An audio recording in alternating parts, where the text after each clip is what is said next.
It's the two dudes with the attitudes, let's go. On the Friday, you know what it is, man, they came to handle biz. Two dudes with attitudes, and they came to get it in. If you wanna hear it all, yeah, you in the right place. Going through the highs and lows at a pretty calm pace. This is where they talk to all elite, Dynamite and Rampage. All the other news on your timelines or your page. Shooting star press like it's mad side down. MWO, and yeah, they here to hold it down. Had to kick a rhyme just to tell you about the show. From the TikToks or the shorts, they will bring the smoke. And yeah, it's the dudes like it's Sean and it's Diesel. Live on the Twitch, YouTube for the review. Show them all the love on the platform you using. 5-star rating now, there is no excuses.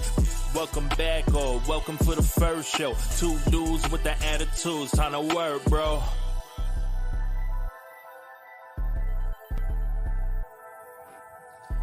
All right, it's time to work, bro. That's right.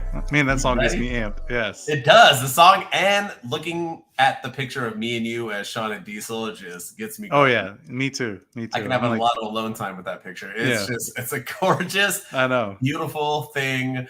I think I look good as Diesel. You do? You actually? I look better as Diesel than I do in real life. And I'll say me as Sean, I look about the same. Anyway, all right. You ready? Let's boy, go. Right? I'm just a sexy boy. All right. Welcome to AEW Friday, Summer Edition Thursday. What's going on? Welcome. Two dudes with attitudes, Wolfpack. We are back in the building. And I want to say to everybody really quick, happy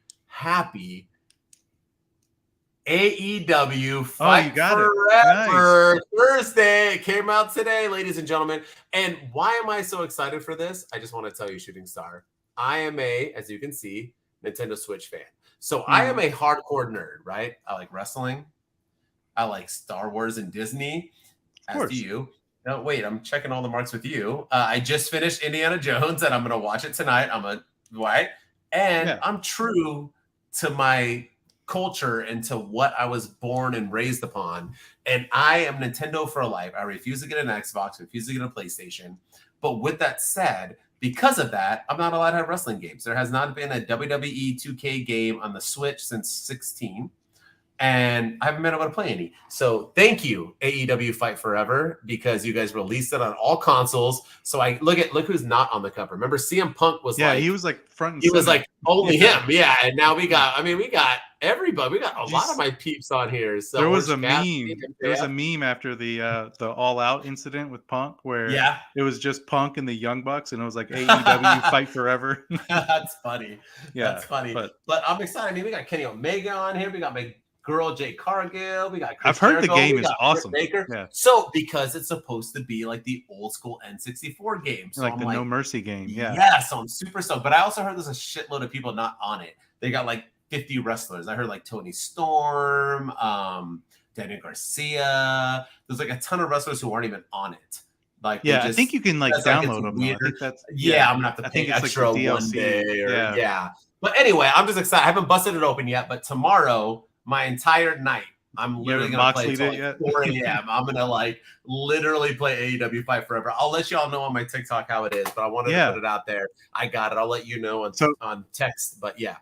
So here's a fun fact about AEW Fight Forever. Christian Cage is in the game, and he's the only superstar in wrestling that has been in a WWF branded game, a WWE branded game, a TNA branded game, and an AEW branded game. TNA did have a game. Yeah, where you I was going to say Chris Jericho, but he wasn't in TNA. You're okay. Yeah. And Chris Jericho was in one of the WCW. He was in WCW, 100% he was, which were also NWO versus WCW and Revenge. And Revenge. But still, No Mercy is the greatest wrestling game of all time on the 64. Actually, there was like 4 games on N64 that are better than all the rest. Like 2Ks, they're too complicated, man. That's why I wanted this one. Because even on the 216 I played, it's like, you gotta do like 1,000 things to do. You gotta hit move. I'm not. And I'm old, man. Like I want to hit like 2 buttons and hit my finish. I got my Switch. I still play all the online games. I have like the N64 controller for it, Nintendo, Super Nintendo. I play all those on there. I'm just playing Mario games. I'm basic, man. I'm old school. So I'm excited for AEW Fight Forever. I'll let you know for all you oldies and your youngies if y'all will like this game. But it's 5 minutes in. I talk too much. You ready? Let's do it, man. AEW, let's go. Are we going to rip them like we did before? Let's go. We're going to start with Collision, and we're going to start with me ripping them. Are you ready? Go for it. All right. Pop it up. Pop it up. Let's see it on the screen. There it is. AEW Collision Opinion. Are you ready? Woof. Bring it on. Yes, sir. All right. I'm not digging this show, man. I'm going to throw it out there. I've watched 2 now, and I haven't dug either one. And I'm not just going to bring up the fact that the ratings have been god-awful. They went down. The ratings on the first show weren't even that good, and they've went down, like, drastically. And I'm not a big ratings guy, but I have to say that it points out to certain things. But I want to say with my opinion and how I feel about watching Collision, it feels like Rampage. It doesn't, and I talked about this last week, that I was really hoping that Collision was going to be like SmackDown when it first came out, that it was going to have this like feel and its own vibe, and it really doesn't. It feels like Rampage, except 2 hours. It feels rushed. No stories are being talked about. No stories are being pushed. Matches are random. Let me just, and I know it's before Forbidden Door, which is, the most randomest pay-per-view of all time. Let me just we had Swerve Strickland versus Harisha, whoever. We had Andrade versus Brody King. Okay, that's a story somewhat. Willow Nightingale versus Nyla Rose, but that was Owen Hart Invitational. Powerhouse Hobbs beat Jeremy Prophet. I would bet anybody here if you can name one Jeremy Prophet match. Bullet Club Gold defeated. All right, Bullet Club Gold and the Guns defeated CM Punk, FTR, and Ricky Starks. Like, Ricky Starks just looked awkward in the promos with them. It just seems like a bunch of random matches put together. They went fast. I was literally falling asleep during this card. Whoa, Dad 360 the man in the building. What is up, my dude? Long time no see. Fine Tune Wrestling. Yes, I love it. I love it. Yeah, Fine Tune Wrestling in the house. Check them out. They're on everything as well, and they're good stuff. Good dudes. But yeah, man, I know all these AEW guys. I just got a new employee at my job. He's the 3rd male who works at my site. I'm an educator, so it's all females. And I saw him yesterday in an AEW shirt. And I went up. He's a hipster like me, except he has just a mustache. He has the mustache that twirls up. So I was like, okay, I might kind of like him. Yeah. Yes. And then he's like, how tall is he? Guess how tall is he with a mustache like that? 6'1", 6'2".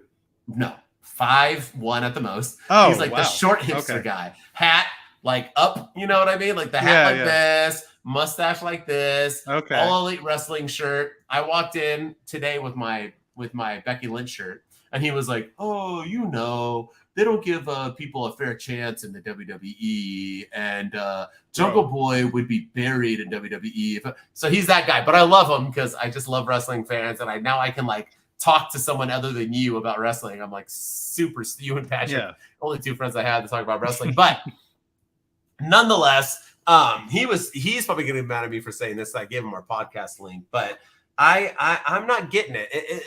Am I missing something? Is Collision supposed to be not Rampage? And here's the other thing. I stopped recording Rampage because we don't need it anymore. And these mofos are throwing off supposedly amazing cards now on Rampage. Yeah, Rampage was dope. Is Collision is Collision the Rampage? And I'm so confused. Give me an honest opinion, Shooting Star. Yeah, I think we got to go quick with everything now because we got so much to talk about. But where am I on this? The quality of Collision certainly went down from episode 1 to episode 2. There were a lot of glaring mistakes. Like there was one time when I wrote this down on my notes, but the commentary team, Nigel McGuinness was like, coming up next, it's the main event, CMFTR against the Guns and Bullet Club Gold. And then Kevin Kelly was like, and coming up next, it's Powerhouse Hobbs versus Jeremy. I was like, wait, what? Like, okay. Like, so it was just little things like that where the quality just went down significantly. But I also think you got to give it a little bit more of a chance because this was the official go home show of Forbidden Door. And you and I are kind of not digging Forbidden Door. We're not fans of it. So I'm biased. So there was a lot of, I didn't care about Sting's mystery partner against Chris Jericho. Apparently it was a big deal though. And The guy that Swerve Strickland lost to was MJF's opponent at Forbidden Door. And who cares?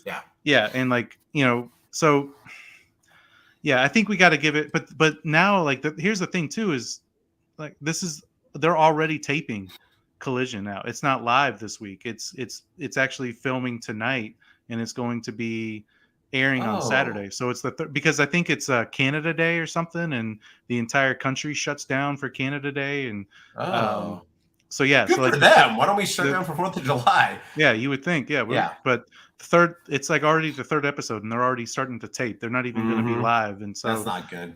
That's it might be a sign of things to come. But I really hope that they go back to being live, and that the quality of the show picks up, because I thought the first one, had some quirks, but I feel like for the most part it knocked it out of the park.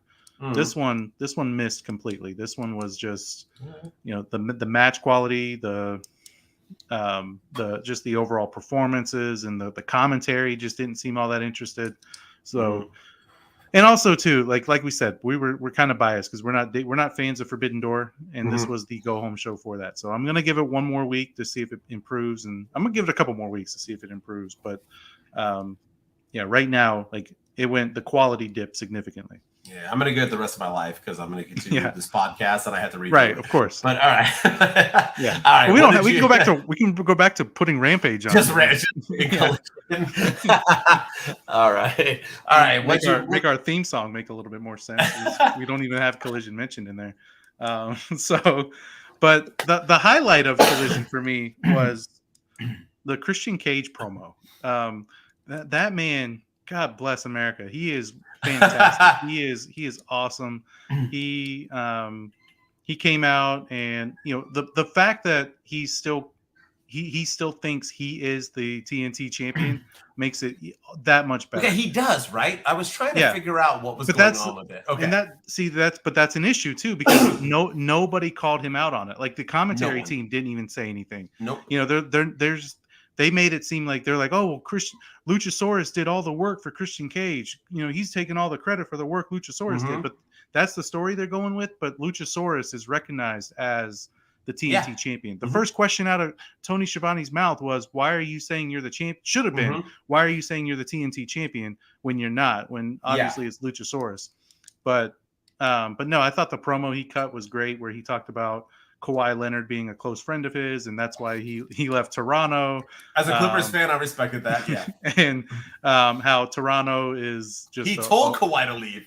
Yeah, he told Kawhi to leave. He was like, "You need to get out of there because they're going to be riding your coattails for the rest of your life, and that's why I'm leaving. So you need to leave." I mean, it was just a typical heel promo, but the fact that he's from Canada and they were all cheering for him when he got out there and he turned the crowd against him was phenomenal. But yeah, it was a great promo, but it's still just a weird angle because he's not the TNT champion, and it feels like they're not even addressing it. They're not, because they even had Luchasaurus. Like they've had the placard come up on the screen and it said new TNT champion Luchasaurus, but yeah, they're not even. Luchasaurus lifted him up on the shoulders again, so he's doing the whole celebration. Yeah, unless they're setting up for a Luchasaurus babyface turn and he turns on Christian Cage, but again, I mean, there's a story there, and AEW, I don't know if they think that, I don't know, they're just not telling it for some reason, and I feel like it's a missed opportunity. That should have been the first question out of Tony Schiavone's mouth when he was interviewing him, is why are you saying you're the champion when you're not? The commentary team should have picked up on it, and I just kind of feel like that was a miss. But the promo from Christian Cage was the highlight of the night for me. I want to bounce off of what you said, because you talked about a phenomenal point, is that Christian Cage came out to cheers. Yeah. And turned them into boos in his hometown. Well, technically home country. So, because he made a point that he's not from Montreal, because that's where they were, right? Quebec? Toronto. No, he's from Toronto, but they weren't in Toronto, were they? They were, yeah. That's why he was talking about the Raptors. Yes, because he is from Quebec. Yes, yeah, he's from Montreal. Yes, they were in Toronto. Yes. But either way, he was from his home country where he's getting cheered and so on. So this was the perfect example that whenever I've talked about in the past, and you've backed me up on it, is that Dom isn't the biggest heel because Roman Reigns is, or he's not the biggest heel because MJF is. MJF is in his hometown, dude got cheered and encouraged the cheer. Yeah. He was praising it, right? And embracing it. Roman Reigns, he gets cheered, man, and he'll embrace it and he won't. And when you say, "Oh, acknowledge me," that's still kind of like embracing it. That's not like a heel move. But Christian Cage, one of the very few true heels in this business. And that's what I loved about it, was that that's what a true heel does, youngins. All you non-attitude era kids out there watching this show, listen up. That's what a true heel is. They don't want the cheers. So they figure out a way to get booed when they are getting cheered. And that was a perfect example. And that's what I loved about it. Christian Cage embraces it. He is so great on the mic. He is so underrated, and I will die. Actually, on my tombstone, even though I'm probably going to get, not in a tombstone, but I'm going to say right now that if I did, it will say, other than HBK greater than everyone, it's going to say Christian Cage greater than Edge. I think Christian Cage is just so much better, still doing his thing. I mean, that dude is I feel like he can go to WWE right now and win some titles. He looks great. Yeah. His promo skills are so great. His wrestling skills are so great. He's just still doing his damn thing. He looks the same as he did when I saw him at WrestleMania 17. The dude, yes. When he was in the WWF No Mercy video game. Oh, that we were talking about it. Yes. He literally his character in AEW Fight Forever should be the same. They should just take it and put it in. It's just great stuff. Cheers to Christian Cage. And I just like that you pointed that out, that he got cheered and then figured out how to get booed. That's what the hell a heel does. He doesn't embrace the boos, MJF. And we'll talk about that later. But I want to talk about something random. Can I talk about something? Let's move on to my boy and your boy and nobody's boy, Andrade. You ready? Andrade. The dude has been gone for 2 years? Almost a year. Was he in AEW for the first year or so? And then he just disappeared. Him, Miro, and CM Punk all last appeared. Was it around the same time? Okay.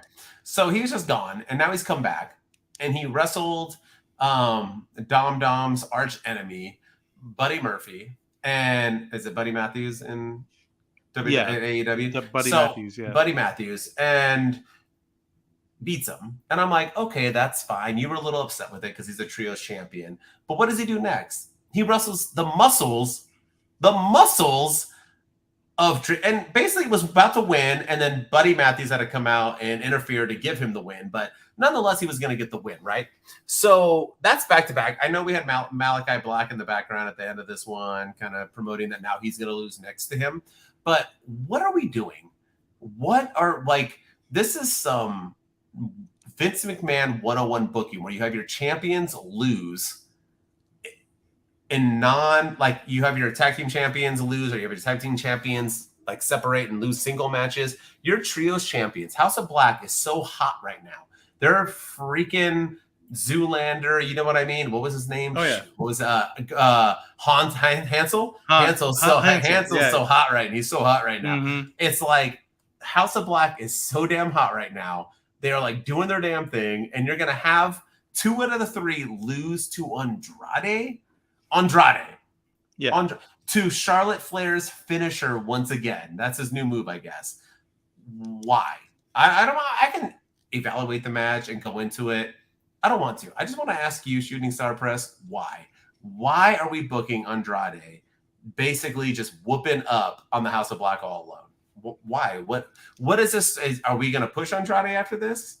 Are we going to have the House of Black lose the trios after this? Or are they going to just job to Andrade and then continue on, and Andrade's going to disappear into oblivion? Because he's going to. So what are we doing with this? Or do we just need Collision to have the same 5 guys wrestle every week, so might as well have them win? What's happening here? Help me out. Understand why Andrade is beating the House of Black. Because the House of Black is dope. So why are we having them lose to Andrade? And no offense to Andrade. I mean, but who is he? Who is he? The only thing I can see is they're trying to ride the nostalgia momentum, if you will, for we get the rematch or the match everybody wants to see from NXT when it was Aleister Black versus Andrade. Maybe that's now I think that's the wave that they're riding, isn't it? Yeah, I think that's the direction they're going, and it's going to set up. Khan is such a fan. Yeah, he's going to get Malachi. Now we're going to get Malachi Black against Andrade, and it's probably going to be at Blood and Guts, or it's going to be next week on Collision, or it's going to be at Quake by the Lake, or whatever the ryming things are. But I honestly think that's the direction they're trying. It is.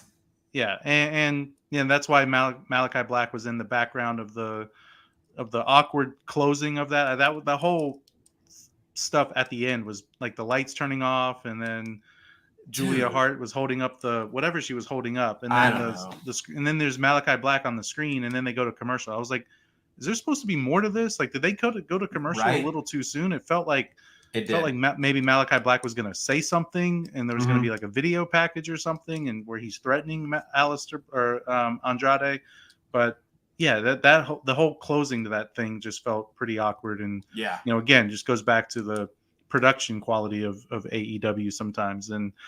But yeah, I think that's the direction they're going, is Malachi Black versus Andrade to feed those NXT fans that 2016, 2017 called, and now we're in 2023. We're going to get it again, just like we're getting Punk and Samoa Joe, and we're going to get Ricky Starks and Powerhouse Hobbs, and we're going to get all these. That's going to be the semifinals of the Owen Hart tournament. Is those four guys? So we gotta. It's a bunch of nostalgia acts.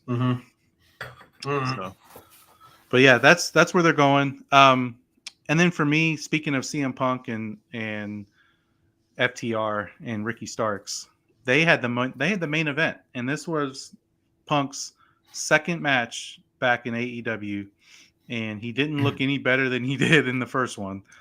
But they protected him again. Yep. And I was actually surprised that his team took the loss, but I was very upset that it was Ricky Starks who took the pin. Again, Ricky Starks, did he need to be in this match? I guess he's feuding with Juice Robinson and Switchblade Jay White and the Guns, but you couldn't. Ricky Starks taking a pinfall loss, that just didn't make any sense to me. You could have ended that match so many other ways. You could have had somebody come out. You had Forbidden Door the next day. You could have, and Punk wrestled at Forbidden Door.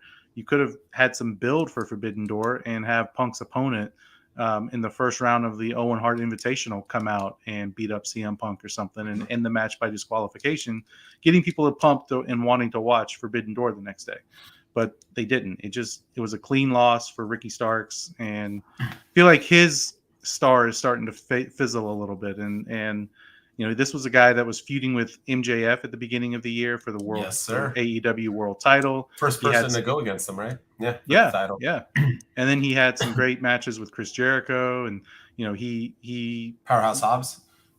Yeah, he was beating Powerhouse Hobbs. He was, the man was, really hot, and now I feel like he's starting to cool off. He's getting the Wardlow treatment, and I'm really afraid that that's where they're going. He was the next big babyface in AEW, and now, he's taking pinfalls for CM Punk and all that. But I don't think he fit. I mean, I get that he's been an advocate for CM Punk coming back, and CM Punk was good to him when he was there the first time around, and he's spoken out against. Everybody's saying that Punk is a cancer in the locker room, so he's been very vocal in supporting of CM Punk. But maybe that's why they put them together. But I don't know. It just didn't fit. The promo at the beginning was weird, where they're all yelling about the Guns, and it's just everything. Jay White, like, just stop yelling. Like, we get it. Just cut a promo. But it all just felt awkward, and I am worried about Ricky Starks and his future in AEW. I mean, I agree with everything you said, and I'm actually kind of disappointed in CMFTR as well, because how talented the three of them are and how much I enjoy all of them. And although I still don't have an FTR shirt, I don't know why, because I'm so in love with FTR. They are just not. Hold on, I'm about to sneeze. Hold on. Huh? Excuse me. Yeah, we're live, everybody. We're live. I didn't have time to pause it. But I'm disappointed. I mean, I just felt like I would get more from them, and they are protecting CM Punk. And how long did CM Punk know that he was going to come back? Like, I just thought, like, at least, like, keep yourself fresh. Or maybe he's just too old now. I mean, we get old. As they say in MMA, Father Time is undefeated, my man. Like once you hit that age, Anderson Silva basically undefeated in all of his UFC career, and then once he lost, it was like game over. Like Father Time is undefeated. So maybe he has hit Father Time now, and maybe alcohol does help you a little bit and keep you a little bit younger than what Mr. Straight Edge. His body is falling apart. But I honestly, I have no idea. But he has not been looking that great as of late in these matches, even with him being protected. And FTR hasn't either. And I'm also confused on too, is that the whole CMFTR thing is that what's going on with the tag team titles? It's very WWE again. Second time I'm bringing it up is that, like, what are we doing here? Like, FTR are the tag team champs. What the hell is going on? And I know we're going to get, a tag team tournament or whatever, but that's not going to end for how long now? And it's probably going to be MJF and Adam Cole, which we'll talk about later, who's going to win it. So what are we like? Let's keep I don't know. And then CM Punk's return with this promo was all about how he's the champ and MJF once again. Yeah, and we haven't seen no belt. I haven't heard anything. Like, I'm just confused. Like I said, Collision to me has been a hot mess. I want to end it at that because we got to move on. But it's just, and once again, like you said, Ricky Starks taking the pinfall. Dude, have someone from FTR take that pinfall. You're going to have Ricky Starks. This guy's trying to win the Owen Hart Invitational, which is a big deal. Taking L's to, you're already having your champions lose anyway, so why not have FTR lose? Exactly. So all weird booking to me, but let's go into Forbidden Door. And we were going to do two for, I think I'm going to pull an audible right here. Let's do one each on Forbidden Door, because we still got to do Dynamite too in our segments. That's fine. Forbidden Door, and I'm going to help us out here. You ready? This is how I'm going to help us out with only doing one each, is that I'm just going to talk about it as a whole. Okay. And I see people are on here that probably are going to disagree with me, but I am not a fan of Forbidden Door. I'm not. I'm just not. I wanted to. I watched it. I tried everybody. I tried. I'm a wrestling fan to the core. I'm an AEW fan. I love wrestling. I'm nothing against New Japan Wrestling, but I don't get Forbidden Door. And the reason why is because I want stories. And Forbidden Door has not told stories. It is random matches with stuff I'm supposed to care about that I don't care about. I really don't. I mean, we'll go into other things and everything, but even Will Ospreay in the main event against Kenny Omega, holy crap, was that match good. 5-star, A+, classic. I'm sure everybody is going to be talking about it for the rest of their lives. So their children, the blood, the guts, the delivery. You know what I got out of that, Shooting Star? Out of that match? Is that it did nothing for me in the future of AEW. Mm-hmm. And it showed me that why the hell is Will Ospreay wasting his talent in his youth? We're talking about age and how Father Time's undefeated in New Japan Wrestling. And that's not me dogging New Japan Wrestling, because I'm all for it, but let's do ratings and scenarios and viewership and eyeballs on your program compared to WWE, AEW, even Impact to New Japan Wrestling. Who the hell knows who Will Ospreay is if he was never in AEW?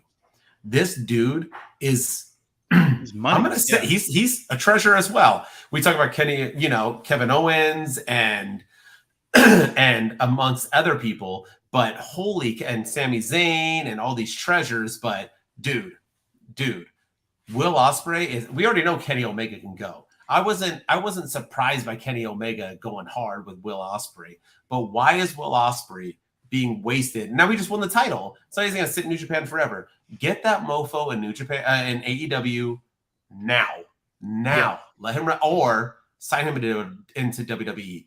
Throw him in NXT, for crying out loud. Get some eyeballs on this man. Did you watch this match? This dude was good. Yeah, this dude is, and he knows how to do it, man. He knows how to do it, how to deliver. Get this guy into where he can be seen. Get him out of New Japan. And this is why I don't like Forbidden Door. Another reason, Forbidden Door, I said Collision feels like Rampage. Forbidden Door feels like Dynamite to me. I'm going to say it. I watched it. You pay money for it. It feels like Dynamite. It's a Dynamite. We had these guys wrestle on Dynamite. If you said it yourself, the guy MJF wrestled was on Dynamite. The guy that Bryan Danielson wrestled was on Dynamite. All these guys are on Dynamite. Will Ospreay has been on Dynamite. It's basically just a Dynamite. So why do we have it? Let's skip it. Let's make Dynamite loves to have what do you call it? What's your Quake by the Lake? So let's do AEW Dynamite Forbidden Door and do it like that. We don't need to waste people's money and time on it. Yeah. Pay-per-views are meant for story building and continuing the story.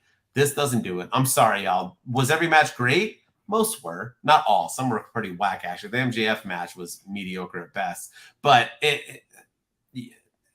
help me out here. Am I off here? Are you a Forbidden Door fan? Are you all about it? Yeah. I mean, no, I'm not this is not my cup of tea.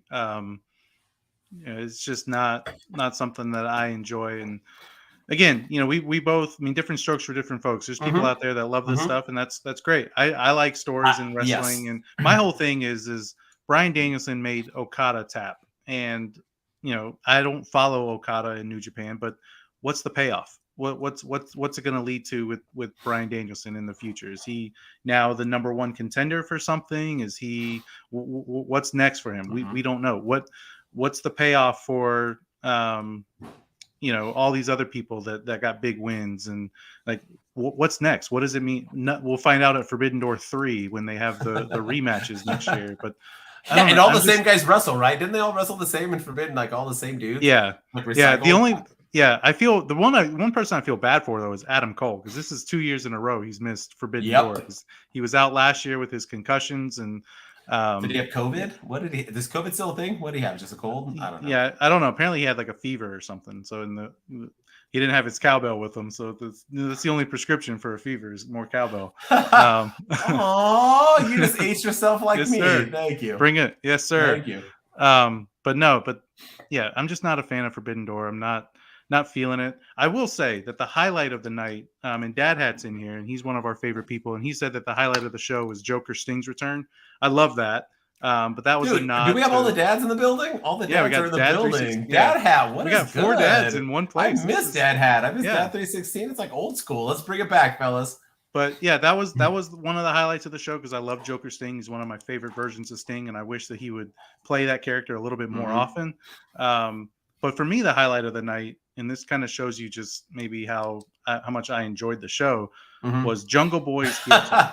All right. Let's hear it. And when Jungle Boy lost his match for the IWGP World Title, this is the second time in a row he's lost for a world. He's competed for a world title and lost.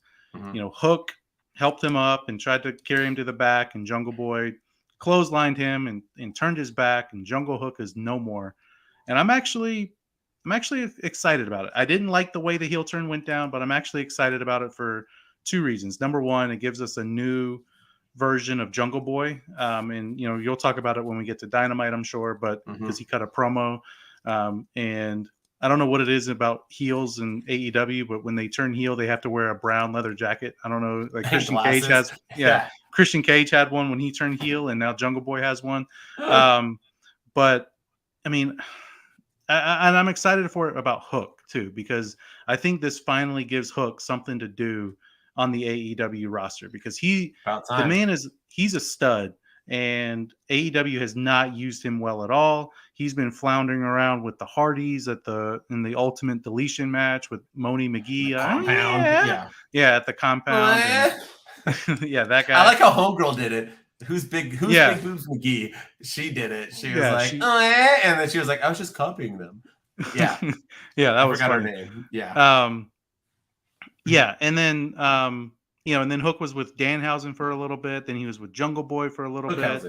And now he hasn't really had a significant rivalry or a significant feud since debuting in AEW. So I think this is something to really help get him going, and I think it could be a great opportunity to give Jungle Boy a freshening up on the AEW roster. So I'm excited to see where it goes, and we'll talk about his promo when we get to Dynamite. But yeah, I'm excited about this with Hook.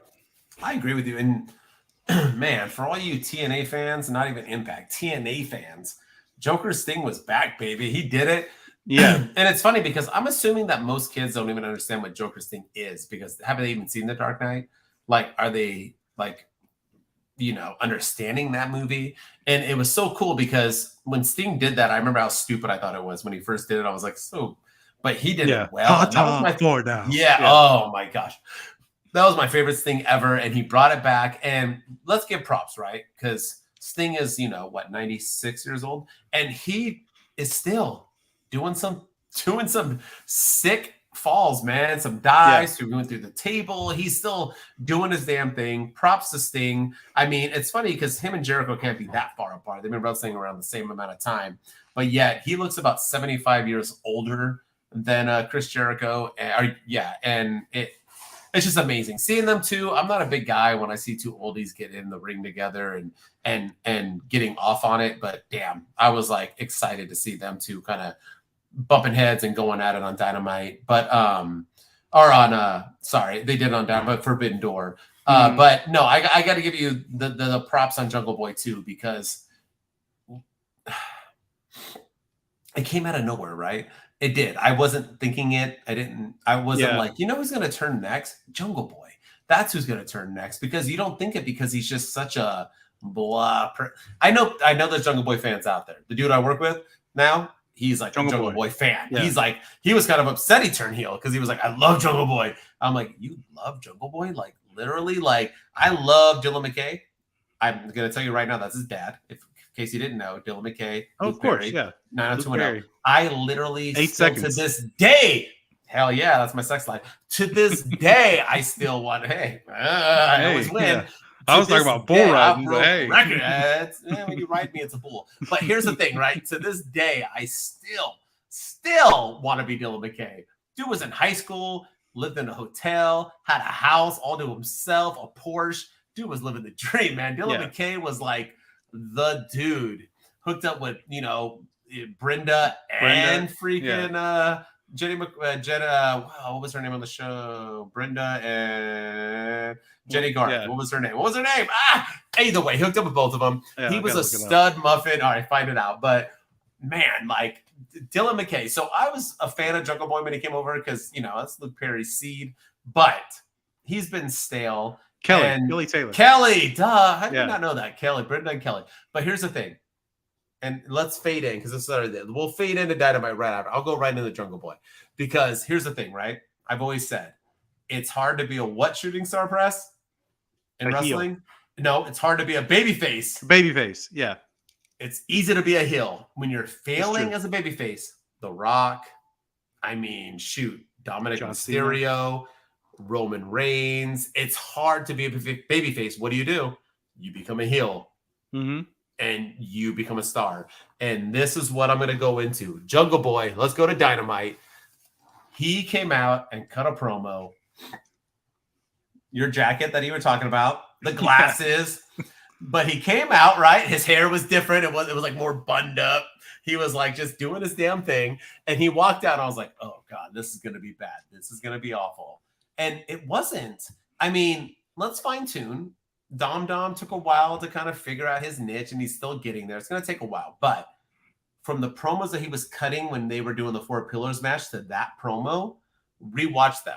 It's a world of difference. This dude has gotten better. It is so easy to be a bad guy. He brought up Anna Jas, his girl, real life girlfriend, and he said, I am dating the baddest bitch in the business, and she is bad. I don't know if she's as hot as a girl from House of Black. She's kind of hot, but he was like, I'm dating the baddest bitch, and she's definitely hotter than Rhea Guevara. She's not hotter. What was Rhea Ripley? No, let's stop that right there. Yeah. Did you see Rhea Ripley when she didn't do the full makeup because they couldn't do it? Oh, yeah. He was like in UK. She's still gorgeous. Shit. Yeah. She's better with them. They do the makeup on purpose to try to like not make her look pretty, right? Rhea Ripley is she's gorgeous. Anyway, but so they dude, he cut a good ass promo. I liked it, man. He cut it to Hook. Hook came out, and then he ran away like a chicken shit heel. Boom, boom, boom, boom. Check. I'm loving it. I actually think it's going to work. I actually think Jungle Boy can succeed as a heel, especially if he brings Anna Jas with him, because I'm assuming the Jericho Appreciation Society is dead now. The other 3 guys wrestled, and they didn't even bring up the fact that they're in the Jericho Appreciation. I think they're done. Commentary was talking during their promo too. 100% they were. They gave 2 shits about it. So the highlight of that was Daniel Garcia dancing on top of freaking Kevin Lee. So that was about it. But either way, I liked it. I'm all for it. I think Jungle Boy in 2 months, everyone's going to love him. He's going to be a phenomenal heel. Let's do it. And he needs Anna JAS because every heel like Mysterio needs a girl with him to kind of be that annoyance with him. But yeah, man, what'd you think? Do you think Jungle Boy did it or he didn't do it? Do you think he needs to fine tune, or were you that he needs some? I thought it was a little awkward at first, but I think because he just looks awkward. I mean, he just looks and like once a nerd. he finds his foot, maybe he needs a voice. Maybe he needs someone to cut promos for him because I don't think it's necessarily his forte. But no, I mean, once he got comfortable out there, though, it looked he looked the part and he felt the part, and I love that he cut off his music. I love that he said that we're never going to hear the Jurassic Express music ever again. That's good because that music is not heel. No, not at all. I mean, especially like that's the thing too. Like Chris Jericho's a heel, and everyone sings his theme song, and you shouldn't be wanting to sing people's theme songs as heels. Thank you. But Jericho's not a true heel. Once again, yeah. But I will say that I feel like nobody really talks about this, but if in AEW, if you feud with MJF within a month to about maybe 3 to 5 months, you turn heel. Yeah, that's kind of like Jungle Boy is Jungle Boy is the most recent example of that. Then we had Bryan Danielson at Revolution, who's now a heel. John Moxley's now a heel, and he feuded with him at Double or Nothing or Full Gear last year. Technically, CM Punk is a heel. He's getting mixed reviews outside of Chicago. Did you hear how hard he got booed at Forbidden Door? And he was getting booed a lot. Collision, he got booed. Chris Jericho, as soon as he was a big baby face when the Pinnacle and the Inner Circle broke up, and then he had to go through the 5 stages of grief to get to MJF, and then he turned on Eddie Kingston and became a heel shortly thereafter again. Cody Rhodes was technically a heel, and he feuded with MJF. He was a heel by not turning heel because the AEW crowd rejected him. So if you feud with MJF, you will be a heel in AEW. The only one that hasn't turned so far, I expect Adam Cole to be a heel in 3 months. Wardlow was a heel when he was with MJF, and then he turned face. Because of the MJF thing, but Ricky Starks is the only other one. But and even Takeshita had like a miniature feud going into the Revolution with MJF, and now he's a heel with Don Callis and the BCC. So I'm telling you, you feud with MJF, and you'll be a heel in All Elite Wrestling. You heard it here first. Good job.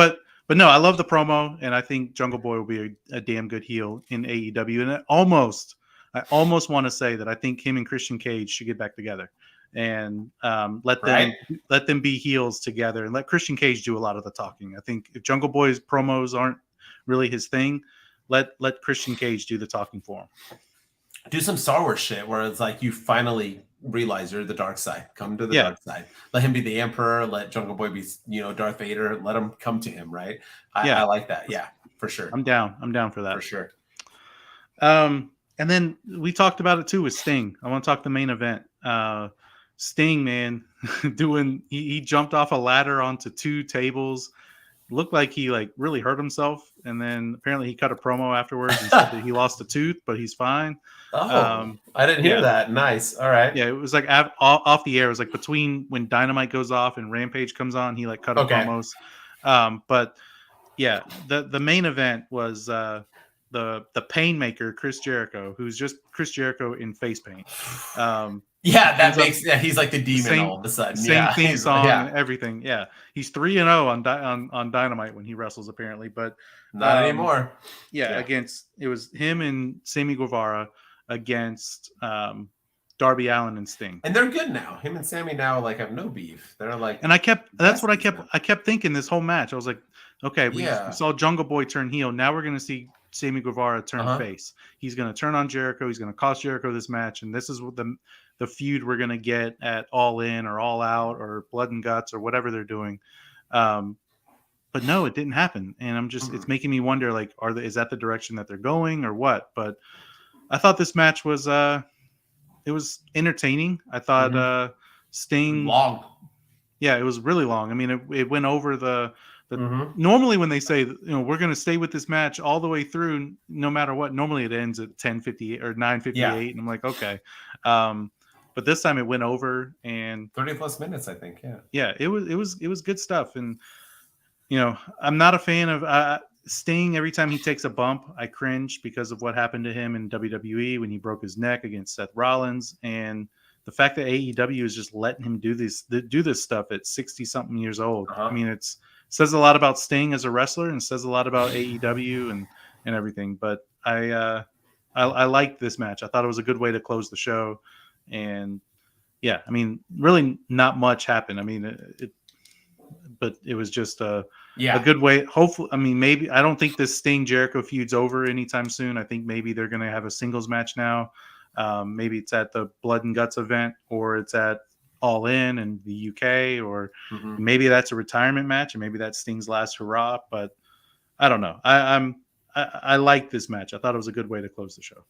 I mean, we have to have Sting Jericho, right? I mean, yeah, it has. They've had 2 matches now, and it's all we gotta have. Can't be a tag match anymore. No, we gotta have Sting Jericho 1-on-1. Let's do it. And Sting's never had a 1-on-1 match in AEW either, which is nuts. He ever? Not in AEW. Yeah, no, he's only done tag teams with Darby Allin. I did not know that. Yeah, that's news to me. Wow, really? Huh. So okay, yeah, this will be his first non-tag match. If he does it. All right. And I think him and Jericho can do it. Even though Sting wrestles now in like big black baggy jeans and a shirt 2 times his size, he's like trying to hide everything he can or just soften the blows of all his moves. But no, man, I thought this was a fun match. I enjoyed it. I thought the Paymaker thing is stupid and that he's like, never 3-0 and now he's 3-1. And I'm like, yeah, the Rockstar. I'm like, bro, come on. Even the Demon comes out to different music. Like, you're not. Anyway. It is what it is, but it was a fun way. Close the show. Nostalgia, and that's what Tony Khan likes. I want to talk about something a little fun. Something I enjoyed that I didn't think I was going to enjoy. And that's MJF and Adam Cole, baby. Better than you, baby. Better than you. I want to buy that shirt so bad, but I don't want to waste $40 after tax on a shirt that's going to be irrelevant a day from now. But it was... Okay, for one, Renee Paquette getting hotter again. She's so adorable. And she's interviewing Adam Cole, and then all of a sudden they're like, "Oh my god, a car's coming!" And the car was like nowhere near close, and it like slowly stops into a What's nice going on? stop about 15 yards away from them. Yeah, and MJF is just like, this is how I think MJF is in real life. Right? Like he comes out, hey, what's up? Hey, generic white guy. Yeah, generic white guy to Roderick Strong. But that was a different one because they met twice. Yeah, but that's true. Yeah. Either way, they did 2 different meetings. MJF's hilarious. I thought they had great chemistry. I thought him and Adam Cole had great chemistry. I like how Adam Cole like agreed to meeting with him and hanging out with him, and even told Roderick Strong, like, oh, he doesn't watch the show. He doesn't hear what I say, which I thought was a good thing because they never bring that up. The fact that they're on camera talking about stuff and that everybody can hear it, but yeah. We know so Roman I like Reigns that they. Roman Reigns doesn't watch shit. Paul Heyman's always calling. Yeah. Obviously, he doesn't watch. Did you see what Solo just did? Yeah, he's like, yeah, fool, and watch it. Yeah, never. So I like that. And MJF brought up the fact that he's like, dude, are you gonna make me sit through an entire wrestling show? That's not what I do. Let's go. And Adam Cole jumped in the car. So I brought this up on TikTok, and I'm gonna bring it up here. I am all for. They are obviously, and I know these fans and people on TikTok hit me up for this, saying MJF's the biggest heel in the world. He's not. He is a babyface, and AEW is trying so hard to turn him into a babyface. You can tell. Is this it? Are we going that? Are we getting Adam Cole versus MJF for the title? Are we getting MJF and Adam Cole with MJF becoming a babyface? What do you want to see? Do you want to see them become tag team champs and MJF having 2 Triple B titles? And having a tag team and a world championship and being an FTR with Adam Cole, and then maybe feeding later, kind of like the 2 dudes with attitudes with Diesel and Sean and going that route? Or are we going like, what do you want from this? Because I like it. It's fun. But I'm afraid that what AEW does is they bring up this fun kind of stuff and then it just gets dissolved in 2 weeks. Like, are we going to run with this? Are we going to get them at strip clubs and bars and backstage promos and build up while they're beating everybody? Because if they're in this tournament, there's a 0% chance they're losing. No. Neither of them are taking a pin. So they're winning this tag team tournament. So what are we getting from this? Are they going to meet FTR and then MJF turns and then stays a heel and then they wrestle? Or are we going to get them winning and MJF turning babyface? What do you want? What do you think? Let me hear it. Yeah, I'm digging this just for the fact that it is different than what we normally see with MJF. Thank you. Normally, we have to see so and so earn their way to get the title shot against MJF. So and so has to go through 5 stages of this to get to get against MJF. Brian Danielson had to do it. Chris Jericho had to do it. And now we're getting a different build to a potential feud between the two. So for that very reason, I'm digging this. But we talked about this last week where we talked about them teaming up and against each other's will, and we compared it to Sheamus and Cesaro in the WWE, how they were the bar, or they were forced to team up against. I think Mick Foley put them together or something. They were forced to. Yes, he was. And then they started liking each other and they became friends. And I would love to see that. I really do think these guys have great chemistry. I think I want to see it just for the, for the story alone. Is MJF going to turn, or maybe it's Adam Cole because of the MJF effect? When, you have a program with MJF, you're going to turn heel. Maybe Adam Cole's the one that turns heel. And I'm interested to see what happens with the dynamic of Britt Baker. Britt Baker is like, I just got my, watched I got annihilated with a kendo stick by Saraya while Jericho had you tied up, and now you're feuding with, you're teaming up with the devil. Like, what's going? I want to see that interaction. I want to see her interact with MJF. I want to see her get involved in this somehow. So yeah, I'm totally down. I love their chemistry so far, and I think I want to see more of it. And I don't think it needs to end in 2 weeks to set up something for All In. I think they can drag this out a little bit and see who turns. Make it the story. Is MJF going to be the one to turn? Is Adam Cole going to be the one to turn? Is this all a ruse by MJF to get in Adam Cole's head? Is this all Adam Cole said it was all an act this week on Dynamite, but maybe he starts to, really embrace what MJF is doing, and maybe he's realizing that, can't beat him, join him type thing. So I don't know. But I want to see more of this, and I don't want it to end anytime soon. Agree. All right. What's our last Dynamite thing? Let's go. I want to talk about the Blackpool Combat Club. Okay. And the match that opened the show was Jon Moxley against Tomohiro Ishii, who is, I guess, in New Japan as well. And, again, Forbidden Door on Dynamite. The match was good. It was fine. But I don't care. Like, Eddie Kingston got involved. And him and Moxley. And Moxley made it a point not to attack him. Even at Dynamite last week, Moxley made it a point not to attack Eddie Kingston. So they're trying to build their feud, but Moxley's like realizing that Eddie Kingston's one of us, but he's not one of us because he hates Claudio and he hates Wheeler Yuta. But the whole stuff afterwards, where Renee Paquette was getting upset with Jon Moxley in the backstage interview, being like, what the heck is going on? Well, I don't understand. And then she's like yelling at Eddie Kingston saying that he needs to fix this, when it's really Moxley the one that needs to fix this whole thing. Right. I don't know. It was, I've been digging the Blackpool Combat Club. I've been digging everything that they're doing. I love that they're ass kicking machines now and they're not putting up with anyone's crap. I like that we're getting BCC versus the Elite again, this time at Blood and Guts in 3 weeks or whatever, July 19th. But I don't know, the whole Eddie Kingston dynamic, just, I don't know. I'm trying to like Eddie Kingston. I appreciate that they're trying to tell a story because these guys were friends, and Adam and Jon Moxley, is now a bad guy, and he's torn and conflicted because he doesn't want to go after his friend. So I appreciate what they're trying to do, but it just feels awkward. It feels like something's missing, and I'm just I'm almost ready for Jon Moxley to just beat the snot out of Eddie Kingston and just let them feud already.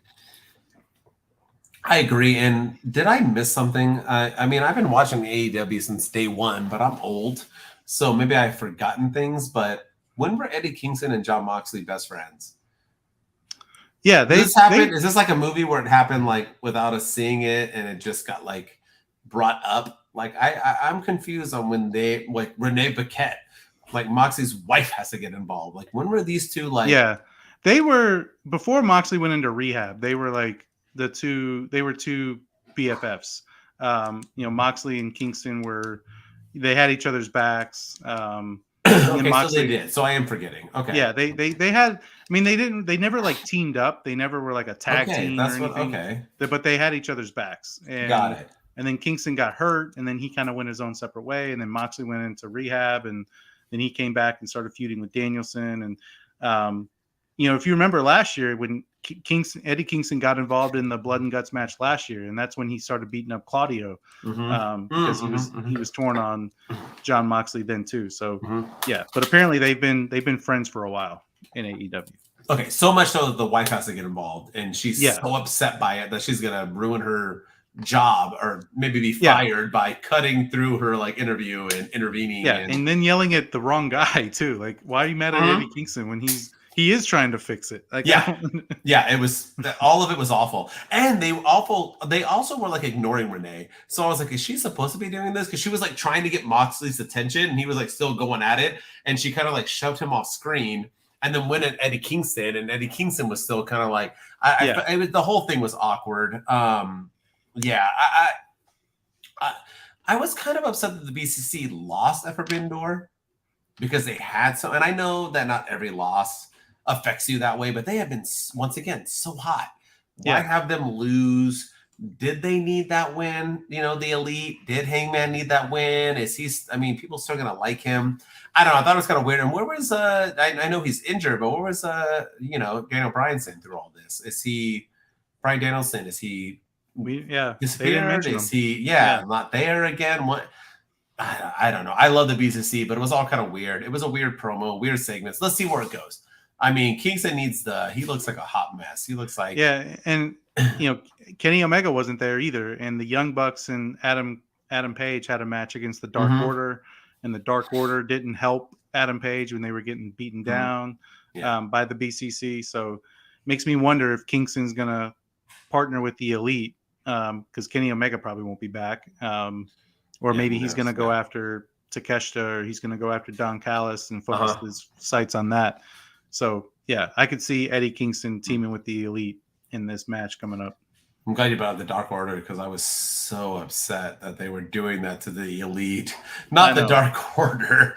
I'm sorry, you only like the Dark Order if you're an AEW like true fan. There's no way nobody knows who the Dark Order is unless you watch AEW. Not anymore. They are a freaking joke. But anyway, they got the little guy with the big arms. All right. You ready for our segment, AEW? Congratulations. We didn't dizzy the whole time. We both like just a little bit Dynamite. Yeah. We like Dynamite. Dynamite brought it back, so let's keep going. Let's keep with the Dynamite. Let's get Collision this Saturday on the right page. Let's stop making it like Rampage. And let's go into our segment, which is Unpopular Opinion. And this is when we each are going to talk about something that we think should happen or something that is amazing that other people do not. The Unpopular Opinion, as always, Sami Zayn's Godfather? I don't know what you are. We'll let him go first. Mr. Shooting Star Press. What's up, my man? What do you think? Man. What's your unpopular opinion with AEW? I wrote a couple of them down. And we did this one last time. We're going to have time for 2 each. Let's do it. Let's see. All right. AEW. This might actually be a popular opinion. I don't know, but I'm just going to rant for a little bit. But all right, let's hear it. Can we stop with the damn tournaments? Like, can we stop? Like, they're stupid. They're dumb. They're like the Owen Hart Invitational. I appreciate, the wanting to pay respects to Owen Hart. Rest in peace, Owen Hart. I respect what the Owen Hart Foundation is doing, and I hate what happened to Owen. But do we have to have it? Like, can you at least give us a time, like something like what's the incentive for winning the Owen Hart Invitational? What did it do for Adam Cole last year? Nothing. What did it do for Britt Baker last year? Nothing. What is it going to do for CM Punk when he wins it this year? Nothing. What's it going to do for, Sky Blue when she wins it, or Ruby Soho? Yeah, Sky Blue's Ruby Soho. Yeah, and like, I don't know, like, it's just, it's just not necessary. And then on the flip side, we have this Eliminator Tag Team Tournament that. Adam Cole and MJF, they're not losing, so it's obvious that they're going to win. But like I watched Dynamite this week, and they're putting Keith Lee and Swerve Strickland back together in a tag team match. And then Darby Allin is not teaming up with Sting. No, he's teaming up with Orange Cassidy because they have to be a team again in this Eliminator tournament. They announced? I was wondering who was in this tournament. Okay, I'm glad you said they announced some of the who teams. Else was in it. Wait, is this like a random? Is that why they're doing Swerve a blind and Keith Lee again? Is that what it? It's a blind eliminator tag team tournament quarterfinal, and next week it's so who the number one contender is going to be a random tag team pit together. Yeah, and like but Swerve and stupid. What we already have MJF and Adam Cole as the team that doesn't like each other that might be liking each other. We don't need that with Swerve Strickland and Keith Lee. They're the team that they were the tag team champions before.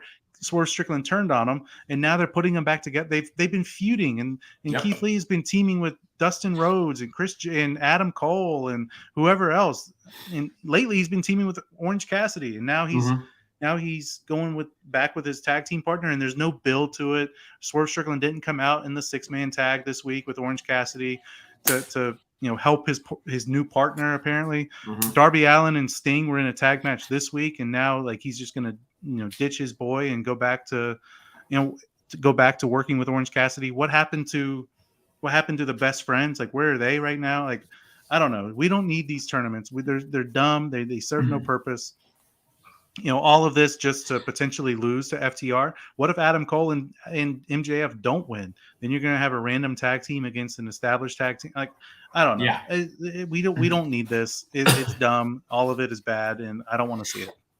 You know what? They're doing too much. They're just doing too much. Yeah. In my opinion, that's a popular opinion because I agree. Yeah. I think it's stupid. I think it is a popular opinion. But I think, but is it though? Because AEW fans, they love them some AEW, and that's what they're about is tournaments. So I don't know, but I agree with you fully. And tournaments are good when they're done right. King of the Ring, right?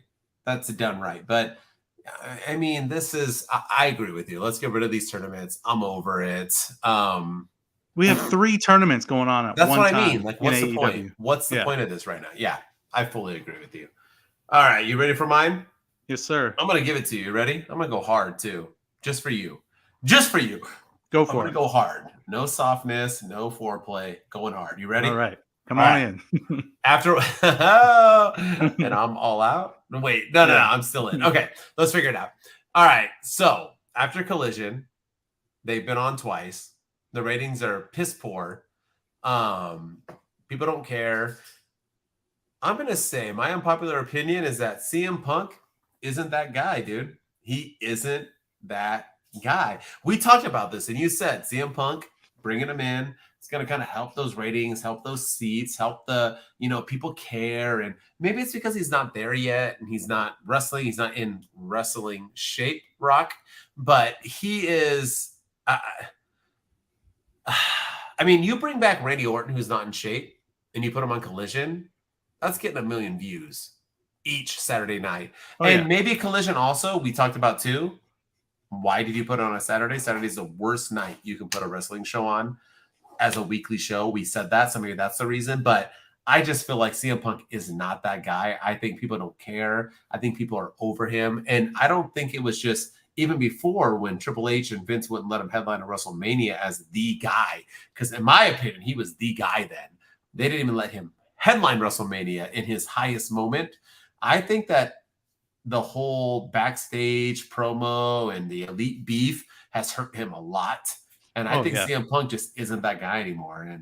And I mean, I could be unpopular with it. I don't know. What do you think? You're a bigger fan than I am of his, so I wanted to throw that out there, Steve, but I just don't think he's that guy, dude. I don't think he is. I think he's just another wrestler in AEW. I don't think – is he one of the top 5-10 wrestlers in AEW? Yes. But I don't think he's that dude. I think if they want that dude, they need to go back to WWE and pull someone. Are they going to pull – who are they talking about? Drew McIntyre? I think if Drew McIntyre comes, he's way above CM Punk. Oh, yeah, 100%. And I hope that happens, to be honest with you. I don't think it's going to, but I've been in the Drew McIntyre needs to come to AEW camp.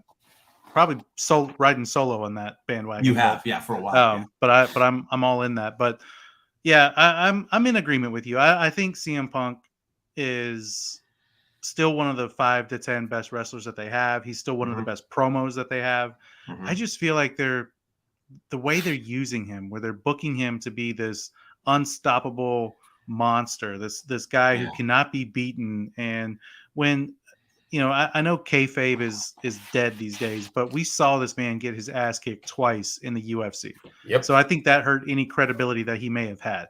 And then, of course, he comes to AEW after 7 years out of wrestling, and he wins a title. Bryan Danielson's had one title shot, or maybe two title shots since he came to AEW. Yeah. With Kenny Omega and then against MJF, and he lost both of them. And people have criticized AEW for how they've used Danielson because he loses matches. He's putting people over. CM Punk is winning matches. He's not putting people over. He's 44 years old, and he's still being looked at as the guy and the champ. And does he bring eyes to the product? Yeah. Am I intrigued every time I hear he's going to cut a promo? Yeah. But am I watching him wrestle? Not really. I was curious in the first episode of Collision to hear what he was going to say. Now that he said it, are they going to do any, can we get some answers? Like, are we going to do anything? He didn't follow through with what he said. Yeah. He stopped carrying that belt around or the bag around because I guess that's Orange Cassidy's thing. Apparently MJF's going to be on Collision, so maybe will they have an interaction then? Oh, all right. But I don't know. Just can we get to are we going to do something at All In with the Elite and Punk? Because that's what people want to see, and I think that will draw people in because of every time there's something that happens in real life, you bring it over like Edge and Matt Hardy. People love that story, and it's still one of the most realistic stories. I mean, it really happened. It was based on reality. Can we just get an answer? Can we do something with this already? And I think that'll help. But in the meantime, I think that's the problem too. Is it feels like they're walking on eggshells around Punk, and everybody knows what happened, but nobody wants to talk about it. And so we're just going to pretend like nothing ever happened with it. So yeah, I'm all in with you. I think he's not drawing the eyes to the product because they're not using him correctly. Yeah, I agree. So. Only time will tell. Maybe you get him in the ring solo and doing his matches again, cutting more promos that mean something. Maybe he'll be that guy again. But I mean, ratings don't lie, my man. Missing. They don't lie. Yeah. They went down big time. So, all right, my dude. I guess it's just one each. It's time. Good time. I mean, AEW did their thing. Next week, I don't know what we're doing. We got to talk about it. 4th of July is Tuesday. I'm pretty sure we're not going to do a Tuesday episode, so we're gonna discuss, and we'll let all our fans know out there what we're going to do next week. Oh yeah, I forgot about that. Yeah, 4th of July. Obviously, we're not going to do a show on 4th of July. No, it's America. Yeah, America. We got to salute. So we'll figure it out. But once again, check out our TikToks and follow through with what our podcast, and we'll let you all know what we're going to do for next week. As always, keep subscribing. We're blowing up right now. You said we blew like more or 40 more or something. We're getting there. We're getting those viewerships on YouTube. We're 270 something, maybe 278, 279. All right, so we like 30. Yeah, so let's do it. Yeah. Keep it going as always. We're posting TikToks now. Finally, Shooting Star is posting TikToks. Yeah, I'm back. And they're good, man. He's getting some good reviews, comments, blowing up. He gets bigger than I do. So do your thing. So I just post stupid duets. But we talked about Edge and Christian, or Christian being better than Edge. My TikTok today is about whose run's been more impressive, Edge since he came back or Christian Cage since he came back in AEW. So check that one out. Okay, I gotta check it out. I didn't see it. I posted like 20 minutes before we went on the air. Well, that's why. So I was too busy watching Indiana Jones. Anyway, but come on, short round. Yeah. Oh, Dr. Jones. It was cool that he won the Academy Award and was given to him from Harrison Ford. That was a cool moment. Yeah, and he hugged Harrison Ford. Yeah, that was a cool moment. That was a cool moment. Non-wrestling related. His first movie since Indiana Jones. Too, I think so. Or the Goonies or whatever he did. Yeah. But anyways, keep subscribing, keep watching us. The hottest pro wrestling podcast, TikToks, everything in the world. Two dudes with attitude, two dudes with facts. I'm Mr. MWO, and with me as always, Shooting Star Press on TikTok and Instagram. We're almost at 300 subscribers on the YouTube, so keep following us, keep subscribing. Yes, we're gonna be putting out the content here over the next few weeks. We're gonna get to 300, then we're gonna get to 500, then we're gonna get to 1,000. So we're gonna keep it going. Yes, sir. And go subscribe to us and follow us on all the audio podcasts, Google's, Spotify, Apple. We're everywhere. So we're like Johnny Cash, man. We've been everywhere. So I've been everywhere. Yeah, man. love that song. Get it. But yeah, I love all go hit Johnny us Cash up. songs, so yeah. Oh yeah, Johnny Cash is the GOAT. He's the GOAT. Yep. But yeah, hit us up and subscribe, and we're gonna keep putting this out every week. Let's go. Hit our Two music. dudes. Two dudes with attitudes. We are out. Theme music and everything. It's the two dudes with the attitudes. Let's go. On the Friday, you know what it is. Man, they came to handle biz. Two dudes with attitudes, and they came to get it in. If you want to hear it all.